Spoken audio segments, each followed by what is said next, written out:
तो चलिए क्लास को कंटिन्यू करते हैं। पॉलीफेज में चल रहा था हमारा। पॉलीफेज में क्या क्या हमने पढ़ लिया था। पॉलीफेज में कल जो मैंने क्लास स्टार्ट किया तो उसमें मैंने ईएमएफ को उत्पन्न किया और उसमें 120 एंगल पर कंडक्टर को रख के उसके साइनसोइडल का मैंने डायग्राम देख लिया था और उसमें फिर कुछ कनेक्शन किए थे। कनेक्शन जो दो प्रकार से किए थे, एक इंटर कनेक्शन भी किया था मैंने और इसके बाद फिर जो बाहरी कनेक्शन किया मैंने वो दो प्रकार से किया। यानी इंटर कनेक्शन को ही अंदर ही किए तो दो प्रकार से हम कर सकते थे, एक स्टार में और एक डेल्टा में। तो मैंने वहाँ पास स्टार कनेक्शन करके दिखाया था, स्टार कनेक्शन करके दिखाया था। तो उसी को हम आगे समझते हैं। ऐसा हमको लगता है कि स्टार कनेक्शन को थोड़ा समझने में आपको प्रॉब्लम गई होगी, तो उसको मैं एक बार और रिपीट कर देता हूँ, फिर उसके आगे हम बढ़ते हैं। तो स्टार कनेक्शन में पहले हम 3 फेज उत्पन्न किए थे तो उसमें 6 कॉइल लिए थे। कितनी कॉइल लिए थे? 6 कॉइल लिए थे। स्टार कनेक्शन को ही मैंने एक बार रिपीट कर दे रहा हूँ ताकि आपको अच्छे से समझ में आ जाए। स्टार कनेक्शन, स्टार कनेक्शन में मैंने कॉइल लिया था, कॉइल को इस प्रकार से लिया था। इसको बोला था स्टार्टिंग कॉइल और इसको बोला था फिनिशिंग कॉइल।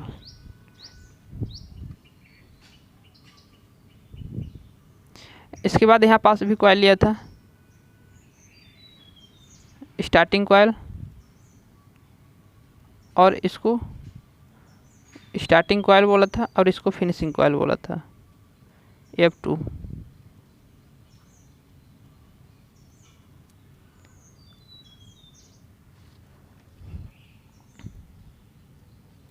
ये हो गया स्टार्टिंग कॉइल S3। S3 इसको ले लेते हैं और ये हो गया फिनिशिंग कॉइल F3। 120 पे नहीं लग रहा, फिर से बनाते हैं। जो 120 पे लगे उसको हम बनाते हैं। अब संभवतः हो सकता है कि 120 पर हो। तो यह तीनों जो कॉइल है तो हम 120 एंगल पर फेज डिफरेंस पर रखते हैं। अब इसको हमने क्या किया था, 6 कॉइल को ले लिया था। इस 6 कॉइल वाले कंडक्टर को मैं ट्रांसमिट करता तो वो काफ़ी कॉम्प्लिकेटेड होता और कॉस्टली होता, महंगा होता, जटिल होता है। इसलिए उसको मैंने इंटर कनेक्शन किया था। तो इंटर कनेक्शन में मैंने क्या किया था, स्टार कनेक्शन किया था जो। तो स्टार कनेक्शन में मैंने 6 कॉइल को ले लिया था और 6 कॉइल को इस प्रकार से मैंने बाहर निकाल लिया।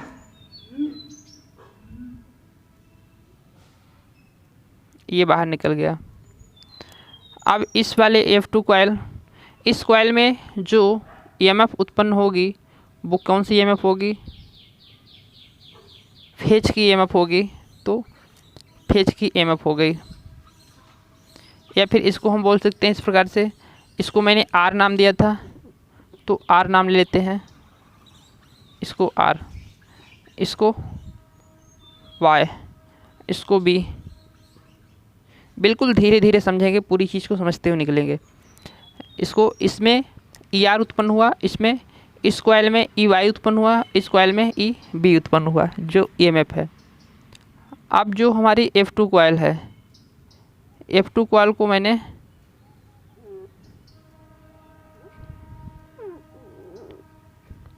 F2 कॉइल को मैंने यहाँ पास इसको संयोजित कर दिया। अब F2 कॉइल के जो स्टार्टिंग सिरा है इसको भी ले जाकर मैंने संयोजित कर दिया। इसके बाद जो S3 कॉइल है, S3 कॉइल के मैंने स्टार्टिंग सिरे को यहाँ पास लाके कनेक्ट कर दिया। अब S3 सिरे के मैंने जो यहाँ पास फिनिशिंग सिरा है उसको भी लाके मैंने यहाँ पास कनेक्ट कर दिया। अब देखा कि जो 6 इसमें टर्मिनल थे उन सभी टर्मिनलों को मैंने एक जगह कर दिया। अब इसको मैं स्टार कनेक्शन करने वाला हूँ। तो स्टार कनेक्शन में हमको क्या होता है कि एक बिंदु मिलता है जिसको बोलते हैं पॉइंट जो मेन बिंद होती है तो वहीं से एक स्टार निकलता है, जो स्टार कनेक्शन की है तो शाखा निकलती है यहाँ से। तो इस बिंदु को हम जो इसके इन तीनों कॉइल के जो फिनिशिंग सिरे हैं तो उन फिनिशिंग सिरे को मैं क्या करता हूँ, एक जगह पूरा जोड़ देता हूँ। तो इनको एक जगह मैंने क्या किया, जोड़ दिया। तो यहाँ पास जो हमको बिंदु निकल के मिला तो इसको बोलते हैं न्यूट्रल। न्यूट्रल बोलें तो उदासीन। न्यूट्रल हमको बिंदु मिल गया, उदासीन मिल गया। अब यह हमारा जो वायर है तो वायर कम हो गया। अभी तक 6 वायर थे, अब इसमें वायरों की संख्या कितनी हो गई, 4 बची।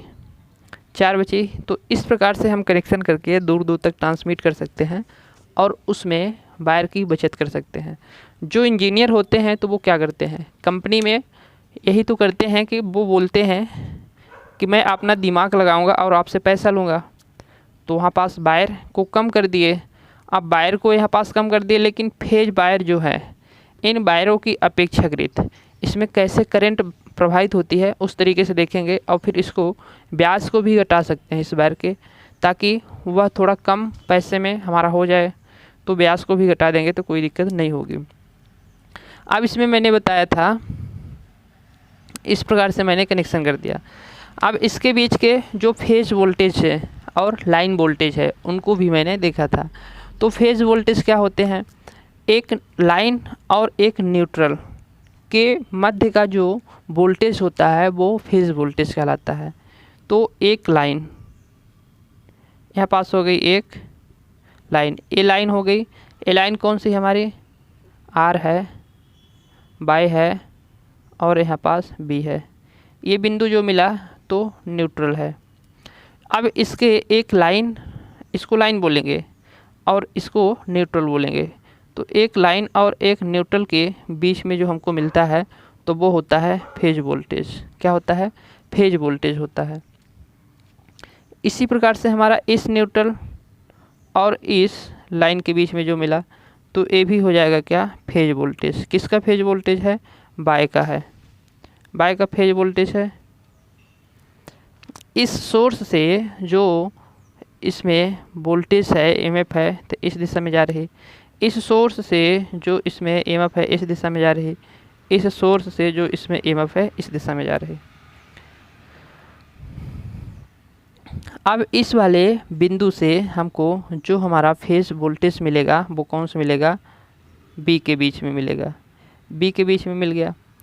अब हमको लाइन वोल्टेज निकालना है। तो लाइन वोल्टेज क्या होता है, दो लाइनों के मध्य का जो वोल्टेज होता है वो लाइन वोल्टेज होता है। फेज वोल्टेज तो मैंने बता रखा, एक लाइन और एक न्यूट्रल के बीच का जो वोल्टेज होगा वो फेज वोल्टेज होगा। एक लाइन और एक लाइन कहें तो दो लाइन के मध्य का जो वोल्टेज होगा वह लाइन वोल्टेज होगा। तो लाइन वोल्टेज को अब हम इस प्रकार से लिखते हैं,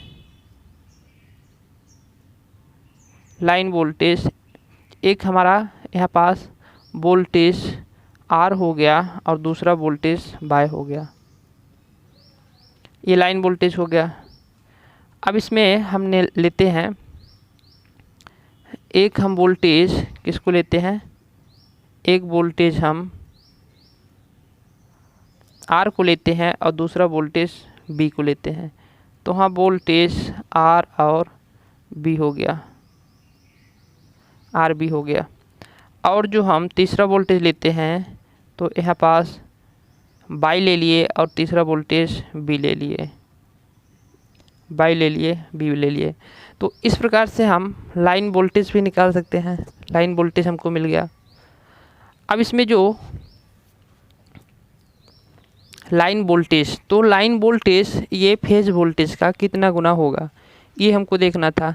जो लाइन वोल्टेज है वो फेज वोल्टेज का कितना गुना होता है। इस वायर को हम क्या बोल सकते हैं और इसका नाम क्या दे सकते हैं, इस वायर का नाम मैं 3 फेज और 4 वायर भी नाम दे सकते हैं। चूँकि 3 फेज है और वायर की संख्या कितनी है, न्यूट्रल सहित मिला के 4 वायर है, न्यूट्रल सहित मिला के 4 वायर। तो इसको हम बोल सकते हैं 3 फेज 4 वायर कनेक्शन। इसको बोलते भी हैं 3 फेज 4 वायर कनेक्शन बोलते हैं। तो ये भी क्या है, इम्पोर्टेंट है, 3 वायर 4 वायर 3 फेज कनेक्शन, इसको बोलते भी हैं। और इसमें क्या हमको अब मिल रहा, तो अब हमको इसमें वोल्टेज को निकालना है। तो वोल्टेज इसकी क्या होगी, पहले हम फेज को निकाल लेते हैं। तो इसमें हमको जो फेज मिल रहा है, तो इस टर्मिनल और इस टर्मिनल के बीच में मान लीजिए कितना मिल रहा है, 230 मिल रहा, मान लेते हैं 230 मिल रहा। तो इस वाले फेज और इस वाले फेज के बीच में कितना मिल रहा, इस वाले फेज के बीच में भी कितना मिलेगा, 230 वोल्ट ही मिलेगा। इसके बीच में भी क्या मिलेगा, 230 वोल्टेज ही मिलेगा, 230 वोल्टेज ही मिलेगा। तो कह सकते हैं कि जो फेज हैं हमारे, तो चूँकि हमारे घरों में जो लाइट आती है, सप्लाई आती है, वो एक फेज रहता है और एक क्या रहता है, न्यूट्रल रहता है। मशीनें बड़ी चलानी है, मोटरें बड़ी चलानी है, तो फिर उसमें 3 फेज इंडक्शन मोटर वगैरह चलाना है, तो फिर उसको क्या चाहिए, हमको 2 फेज की सप्लाई चाहिए, लाइन वोल्टेज चाहिए होता है, लाइन वोल्टेज चाहिए होता है। और हमारे घरों में जो नॉर्मली सप्लाई आती है वो 230 वोल्ट आती है।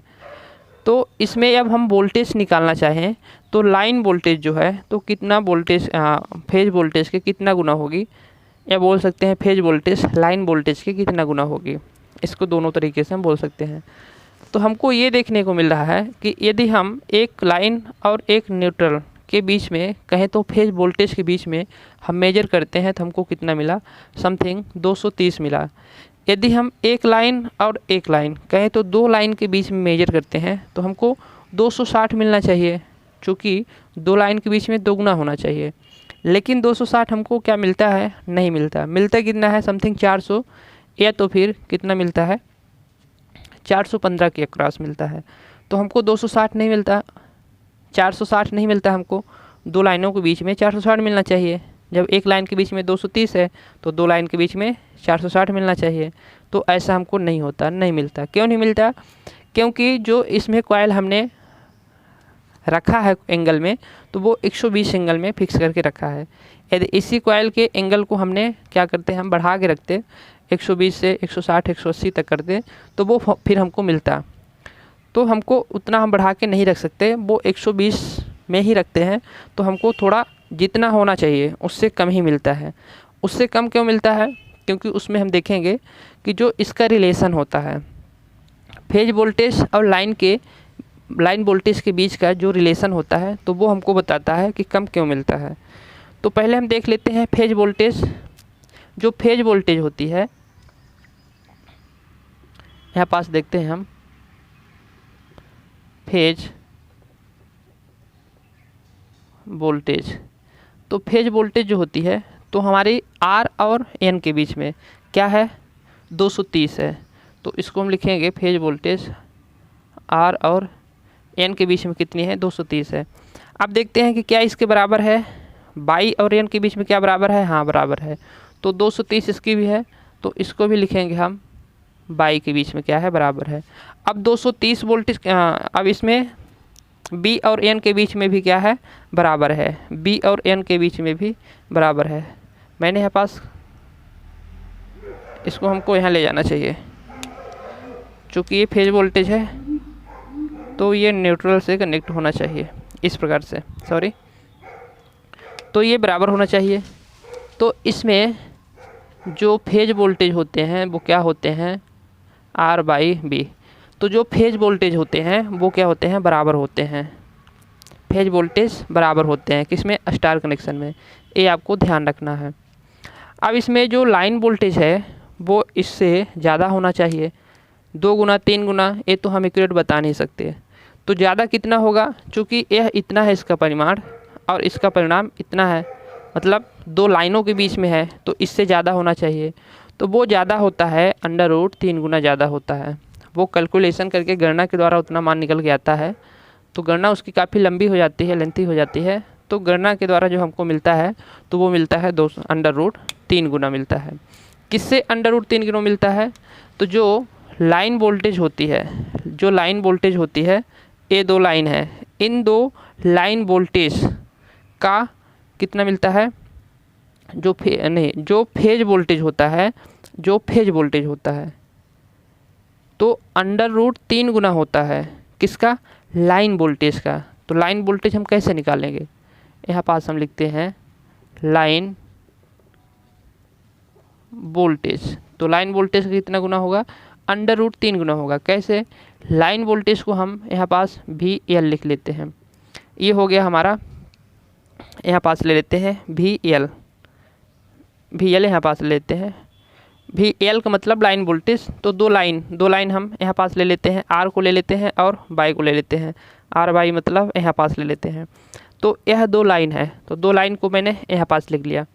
अब दो लाइन का मान इस फेज वोल्टेज से कितना गुना होगा, तो हमने क्या किया, एक यहाँ पास फेज ले लिया। तो इसको हम लिख लेते हैं EP, ER, यहाँ पास R है ना, यहाँ पास भी R ही होगा, मैंने P बना के रख दिया।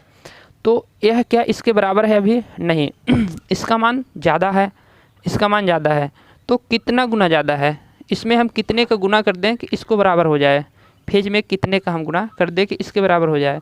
तो वो हम √3 का गुणा यदि कर देते हैं तो अब हमारी ये क्या हो गई, बराबर हो गई। अभी हमारी बराबर हो गई। बराबर कैसे हो गई, हमको कैसे पता चला, तो मान लेते हैं कि हमारी जो अभी लाइन वोल्टेज है इसको हम निकाल लेते हैं कि बराबर है कि नहीं है। फेज वोल्टेज जो हमारी है कितना है, 230 वोल्टेज है, 230 वोल्टेज है। अब 230 वोल्टेज में √3 का गुणा हम कर देंगे तो हमको जो लाइन वोल्टेज होगी तो वो समथिंग 400 के आसपास होगी, 400 वोल्टेज के आसपास होगी। तो 230 का हम इसमें गुणा कर देंगे तो ये भी 400 हो जाएगा, 400 के आसपास ही आएगा, और ये भी 400 आसपास के ही आ जाएगा। तो इसको हम गुणा करके देखें तो √3 का मान होता है 1.732 गुणे 230, तो इसका मान आ जाएगा समथिंग 398, या फिर इसको 400 ही कह सकते हैं हम, 398 यानी 400 के बराबर ही है। तो इस प्रकार से लाइन वोल्टेज जो होता है तो वो √3 गुना फेज वोल्टेज होता है। जो लाइन वोल्टेज का मान है तो फेज वोल्टेज कितना होगा, √3 गुना होगा। यह रिलेशन जो है तो आपको याद रखना है। अब जो दो लाइनों का बीच का अंतर होता है, सदिश अंतर होता है, तो वही क्या कहलाती है, लाइन वोल्टेज कहलाती है। लाइन वोल्टेज क्या कहलाती है, दो फेजों के बीच का सदिश अंतर ही लाइन वोल्टेज कहलाती है। तो आप तो इस तरह बोल रहे हैं तो इसका मतलब हमको नहीं समझ में आप यही सोच रहे होंगे ना कि कैसे इसका होता होगा, आप दिखाइए। तो मैं इसको इस तरह लिखूँगा कि जो दो लाइन हो गई, दो लाइन हम एक R को ले लेते हैं, एक बाई को ले लेते हैं।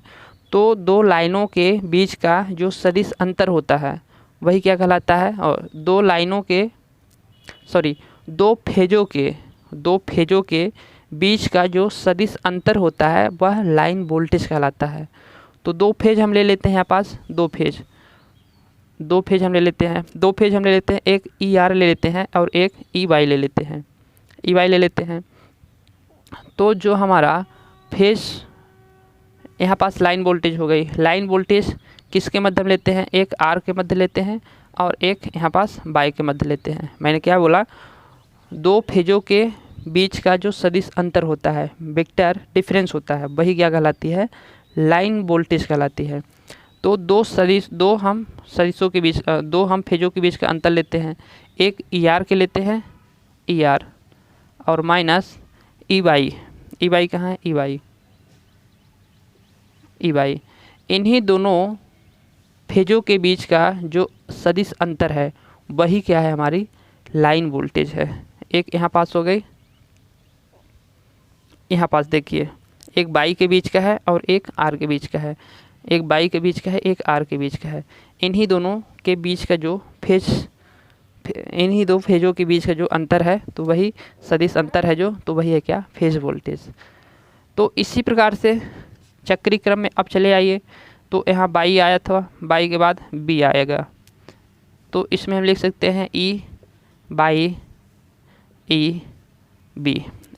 EB, मतलब किसके मध्य ले लिया, मैंने यहाँ पास लिया यहाँ पास लिया भी बाई बी, भी बाई बी, इसके बीच का सदिश अंतर लिया तो इतना मिला हमको। इसी प्रकार से मैं बी आर के बीच का और इसके बीच का हम क्या ले लेते हैं, सदिश अंतर ले लेते हैं। तो ये हो गया हमारा सदिश अंतर। ये वेक्टर डिफरेंस है। क्या है? वेक्टर डिफरेंस है,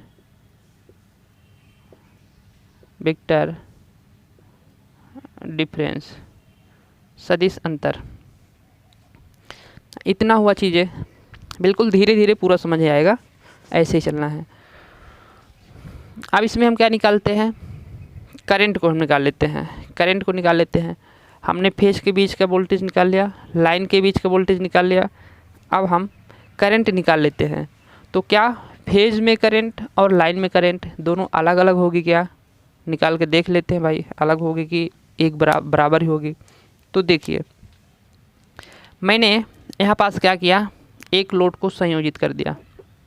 यहाँ पास मैंने एक लोड को क्या किया, यहाँ पास ये संयोजित कर दिया, संयोजित कर दिया। यह लोड है। अब हमारी क्या होगी, सोर्स से सप्लाई मिलने लगी, धारा प्रवाहित होगी इसमें। तो धारा जो प्रवाहित होगी तो इधर से निकलेगी। मैं 2 फेज में कर दिया, 2 फेज में नहीं करते, ज़्यादा हमारा फिर वोल्टेज वगैरह हो जाएगा, फिर समझ में नहीं आएगा। कर लेते हैं लास्ट में 2 फेज में भी करके दिखाते हैं आपको। पहले इसमें देखते हैं। तो एक हम न्यूट्रल और एक फेज के बीच में हम पहले करके देखते हैं। तो हमने इस लोड को लगा दिया, ये लोड जलने लगा, बल्ब जलने लगा, मतलब इसमें धारा का प्रवाह होने लगा। जो हमारी उत्पन्न EMF जहाँ से हो रही, सोर्स से यहाँ से हो रही, तो यहाँ पास मान लीजिए धारा का मान कितना है, 2 एम्पियर है, मान लेते हैं 2 एम्पियर है। तो वही धारा तो हमारी ये फेज हो गया, ठीक है, ये फेज हो गया। वही धारा हमारी न्यूट्रल से भी जा रही, सेम धारा जा रही, 2 एम्पियर की ही धारा हमारी न्यूट्रल से ही जा रही। वही धारा, एक ही धारा हमारी इस फेज से भी जा रही और न्यूट्रल से जा रही, फेज से भी जा रही और न्यूट्रल से जा रही। तो इस प्रकार से कह सकते हैं कि धारा में कोई बदलाव नहीं आया है। जहाँ से हमारी धारा प्रारंभ हुई जितनी एम्पियर की, उतनी ही एम्पियर की धारा हमारी फेज और न्यूट्रल से जा रही है। ओके, ठीक है। अब हम देखते हैं कि इसमें मैंने फेज और न्यूट्रल के बीच में लगाया लोड को। अब हम उसी लोड को लगा लेते हैं 2 लाइन के बीच में, 2 लाइन के बीच में। तो हमारी इसमें धारा जो थी और इसमें जो थी वो एक समान थी, वो बराबर थी। अब वही धारा हमारी जो यहाँ से निकलेगी इस वायर में और इस वायर में, दोनों फेजों के बीच में, वही सेम धारा हमारी इस लोड से ही जाएगी। तो इसमें भी क्या बदलाव हुआ? नहीं बदलाव हुआ। तो कह सकते हैं कि इसमें यदि फेज के बीच में देखें या फिर लाइन के बीच में देखें, फेज के बीच में देखें या लाइन के बीच में देखें, इसमें धारा किसी भी प्रकार से अलग अलग नहीं होती, वो एक समान ही होती है। क्योंकि इसको मैंने फेज माना था और इसको न्यूट्रल माना था। न्यूट्रल में कम होना चाहिए था, जैसे मैं मानता हूँ उसके अनुसार, लेकिन कम नहीं, वही सेम धारा है। जितनी निकलेगी किसी सोर्स से धारा, उतनी ही धारा वहाँ मिल जाएगी, ये रूल ही है। तो उसमें धारा का कोई बदलाव नहीं हुआ। तो कह सकते हैं कि इसमें जो करंट होती है, लाइन करंट वोल्टेज करंट के बराबर होती है। इसमें जो करंट होती है वो लाइन करंट IL बराबर I, line current phase current के क्या होती है, बराबर होती है। ये चीज़ मैं कल जल्दी में लिख दिया था, उसको बेहतरीन तरीके से समझाया नहीं था। आज पूरा समझते हुए चलना है, उसी को रिवीजन मैं कर दिया हूँ। अब इसमें हमको करंट के बाद हमको पावर निकालनी होती है। एक चीज़ देखिए, इसमें जब हम करंट निकाल रहे हैं तो करंट मान लीजिए यह संतुलित लोड की स्थिति में है। चलिए संतुलित लोड आगे हम बताते हैं, संतुलित लोड हम आगे बताते हैं। इतना हो गया मेरा। अब इसमें संतुलित लोड का ही नंबर आता है, संतुलित लोड ही अब हम इसमें देखते हैं। संतुलित लोड क्या होता है? संतुलित लोड, इसको आप नोट कर लीजिए, कल नोट किए होंगे, कल नोट किए होंगे, आज समझ लिए हैं बेहतरीन तरीके से। तो इसको मैं इरेज करता हूँ अब।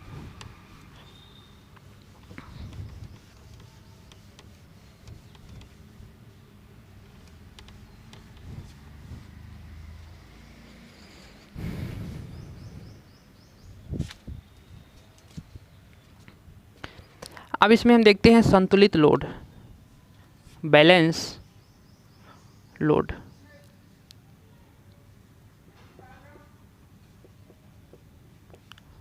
संतुलित भार,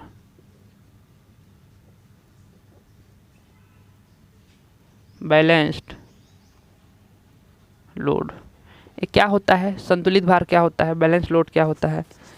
तो हमने क्या किया, यहाँ पास एक लोड लगा दिया, लोड लगा दिया कितने वाट का? 200 वाट का लगा दिया। अब फिर मैंने क्या किया, न्यूट्रल में नहीं लगाते हम, इसमें लगाते हैं, आर में और बाई में लोड लगा दिया। अब मैं इस बाय में और इस बी में मैंने लोड लगा दिया। कितने वाटेज का? 200 वाटेज का, 200 वाट का मैंने लोड लगा दिया। ठीक है, अब मैंने क्या किया, इसमें बी में और आर में भी लोड लगा सकते हैं, तो मैं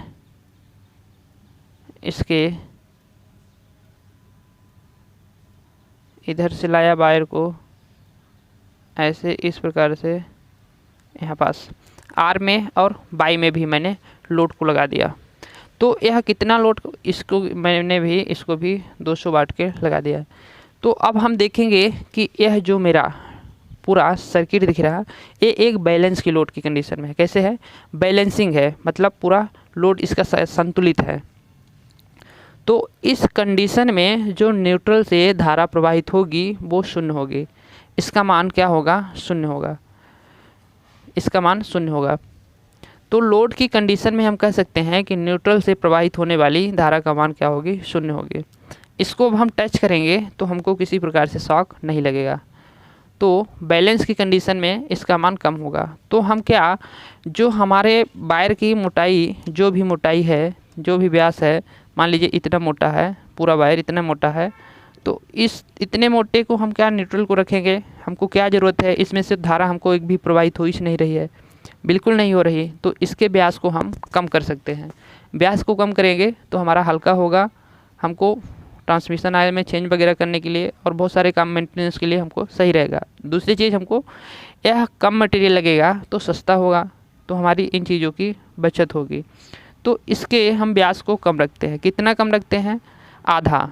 यदि हमारा ये कितना है, 2 mm है, तो इस वायर को हम कितना रखेंगे? 1 mm ही रखेंगे। मान लीजिए इतना होता नहीं, एग्जाम्पल के लिए, मतलब इस वायर की जो फेज, जो लाइन वोल्टेज का वायर है, तो उनका जो फेज का वायर है, तो न्यूट्रल का उसके अपेक्षा कितना रखेंगे? आधा रखेंगे।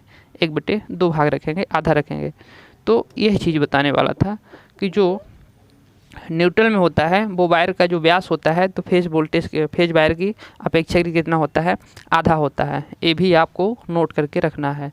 कितना होता है? 1/2 होता है, मतलब आधा होता है। 1/2 क्या होता है? डायमीटर, यानी व्यास किसका? न्यूट्रल वायर का। अब इसमें संतुलित लोड ये हो गया। असंतुलित लोड क्या होगा? असंतुलित लोड वो होगा, मान लीजिए यहाँ पास मैंने कितना लगाया, अभी 200 लगाया था, अब 300 लगा दिया। ओके, इसका मान मैंने 300 लगा दिया। अब इसका मान मैंने 500 लगा दिया। तो अब यह हो गया असंतुलित लोड की कंडीशन में हो गया।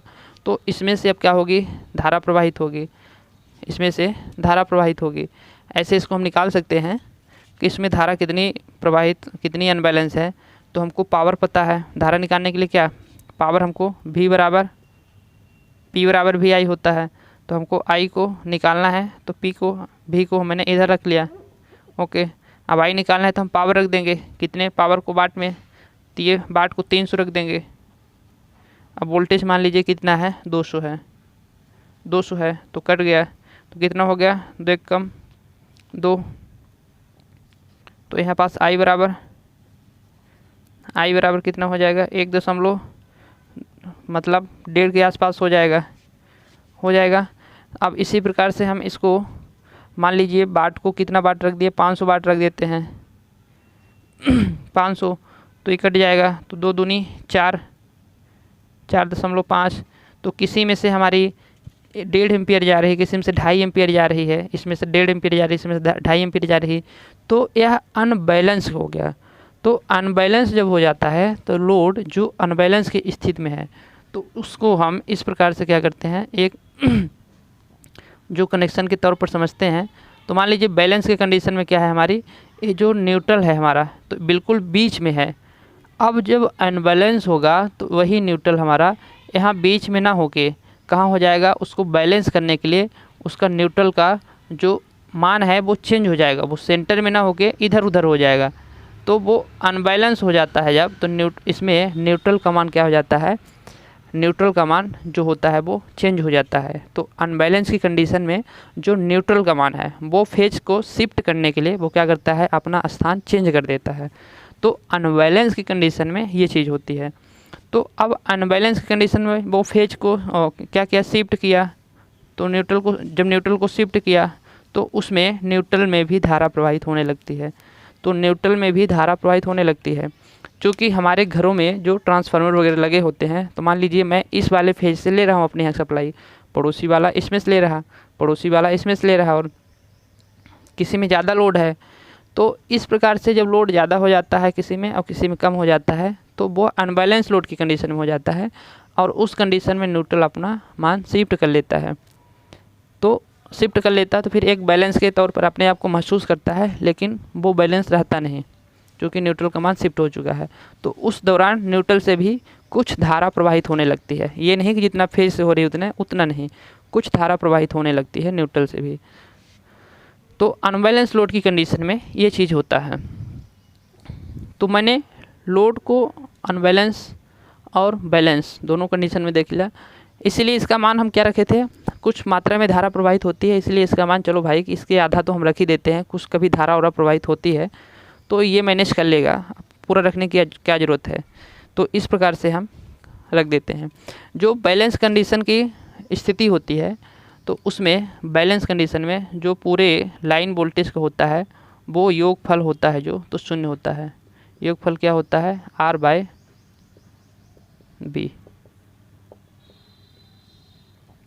ये चीज़ जो इसका पूरे का जो करंट का वोल्टेज है, इसका योगफल जो करंट का पूरा योग है, तो इसका योगफल क्या होगा, शून्य होगा। कब, जब संतुलित भार की स्थिति में रहेगा।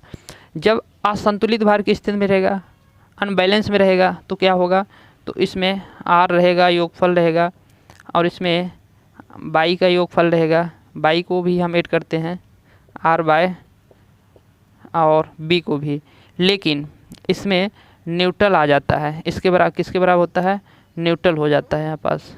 तो असंतुलित लोड की कंडीशन में जो होता है तो इसका जो योगफल होता है, असंतुलित लोड की कंडीशन में जो इसका योगफल होगा वो न्यूट्रल के बराबर होगा। क्या होगा, न्यूट्रल के बराबर होगा। तो इसको हम माइनस इधर कर लेते हैं, ट्रांसफ़र भी कर सकते हैं, I/IB माइनस IN बराबर 0। इसको इस तरह से हम लिख सकते हैं। यहाँ पास IN है, न्यूट्रल है। तो अनबैलेंस लोड की कंडीशन में क्या होता है, हमारा जो न्यूट्रल है, तो न्यूट्रल के जो सदिश योग होता है वो शून्य नहीं होता है, बल्कि वह न्यूट्रल वायल में प्रवाहित धारा के क्या होता है, हो जाती है, बराबर हो जाती है। न्यूट्रल वायर में प्रवाहित धारा के बराबर होती है। तो इसका जो सदिश योग होता है वो शून्य नहीं होता है। न्यूट्रल यहाँ पास भी लगा है। तो ये संतुलित और असंतुलित लोड की कंडीशन हो गई। अब इसमें हम क्या करते हैं, शक्ति को निकाल लेते हैं, पावर को निकालते हैं। अब हम इसमें शक्ति को निकाल लेते हैं। ये बैलेंस और अनबैलेंस लोड हो गया। यदि आपको PDF चाहिए इसका तो आप टेलीग्राम में मेरा नाम सर्च कर लीजिए, लवकुश प्रजापति ऑफिशियल। उसमें पूरी आपको PDF इसकी अवेलेबल है। नोट्स की जो PDF है वो पूरा अवेलेबल है। मेरे टेलीग्राम में जाके लवकुश प्रजापति ऑफिशियल में आप ज्वाइन हो जाइए, उसमें आपको सब मिल जाएगा। अब जो शक्ति है, तो शक्ति हम कैसे निकालते हैं, शक्ति कहे तो पावर। थोड़ा इसको हम इरेज करते हैं, हमको जगह चाहिए।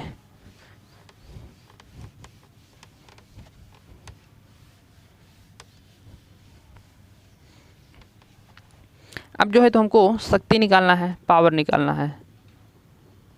पावर, तो पावर क्या होगी, P बराबर वी आई कास फाई, ये होगी पावर।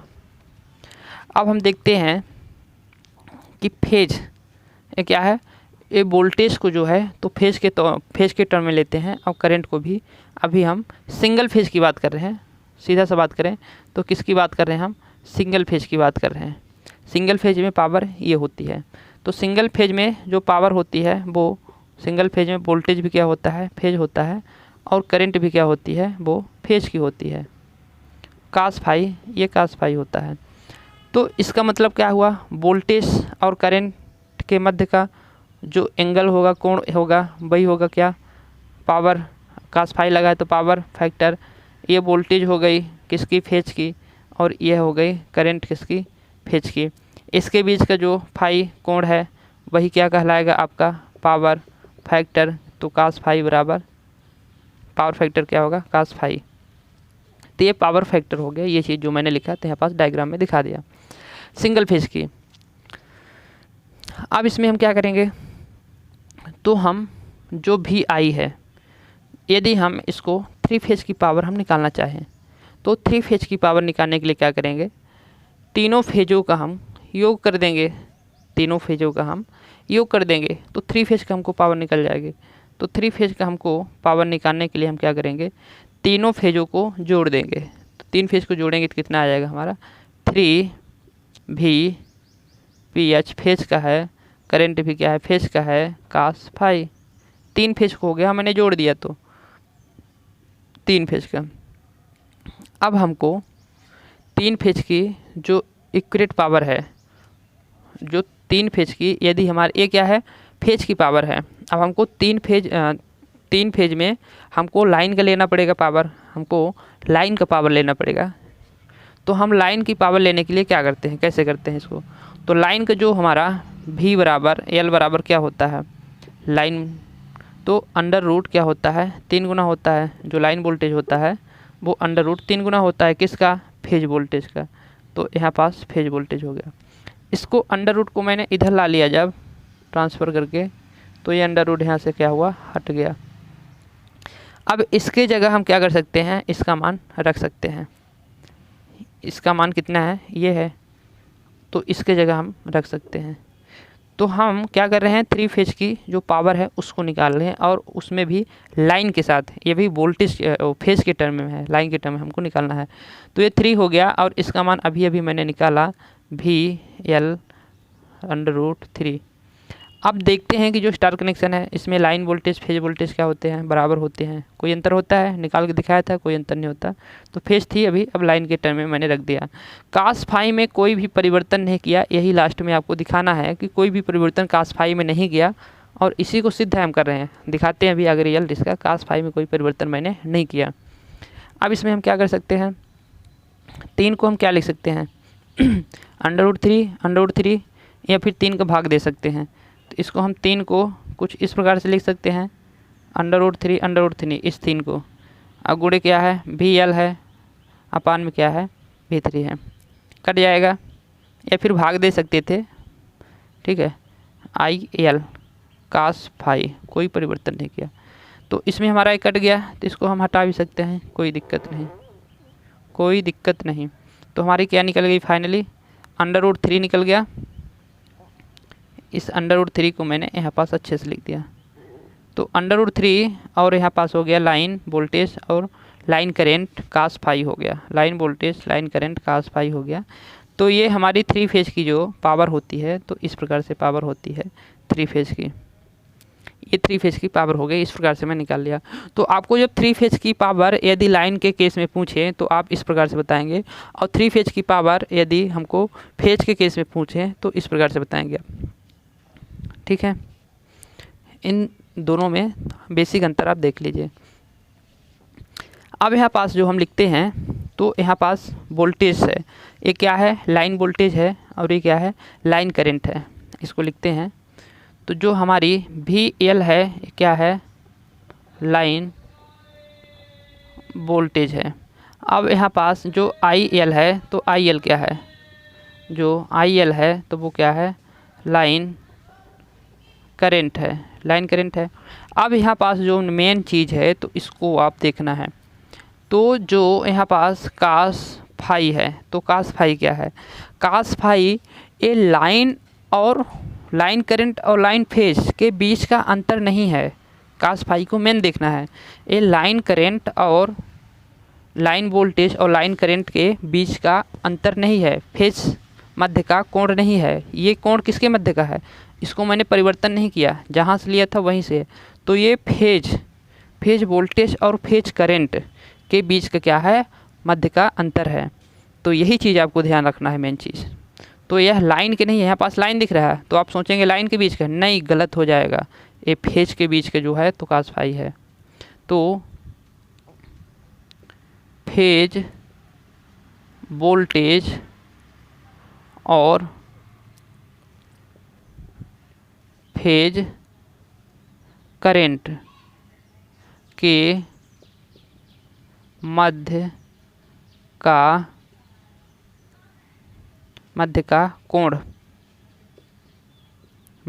कोण है। तो ये चीज़ फिर आपको विशेष ध्यान देना है। ये हो गई हमारी शक्ति। मैंने क्या किया? शक्ति को निकाल लिया। अब इसमें हमने वास्तविक शक्ति निकाला। P बराबर क्या निकाला? वास्तविक शक्ति। आभासी शक्ति भी निकाल सकते हैं और आपकी प्रतिघाती शक्ति भी निकाल सकते हैं। तो वास्तविक शक्ति और प्रतिघाती शक्ति कैसे निकालते हैं, इधर देख लेते हैं। ये आपको ये इस क्रम से नोट करना है, इधर से आते हुए फिर ऊपर से आपको नोट करना है। अब हम वास्तविक शक्ति निकाल लिए। अब हम क्या निकालेंगे? प्रतिघाती शक्ति। प्रतिघाती शक्ति को Q बराबर 3 फेज के केस में लेते हैं। 3 फेज के केस में तो √3 हो जाएगा। तो VL IL कास है तो प्रतिघाती में क्या होता है? साइन फाई होता है। किस में मापते हैं? VAR में मापते हैं। अब यहाँ पास आभासी शक्ति जो है तो आभासी शक्ति क्या होती है? दोनों शक्तियों का योग होती है। तो इसको P² Q², इसको वोल्ट एम्पियर में मापते हैं। बड़ी है तो kVA में माप लेंगे। तो इस प्रकार से वास्तविक शक्ति और ये आभासी शक्ति, इन दोनों शक्तियों को भी हम इस प्रकार से मेजर कर सकते हैं। इसके कुछ न्यूमेरिकल भी कराने हैं तो वो कल कराते हैं। और आज इतना ही। हमें आशा है कि आज धीरे धीरे मैंने समझाया तो पूरा चीज़ अच्छे से बेहतरीन तरीके से समझाने की कोशिश किया और आपको समझ में आया होगा।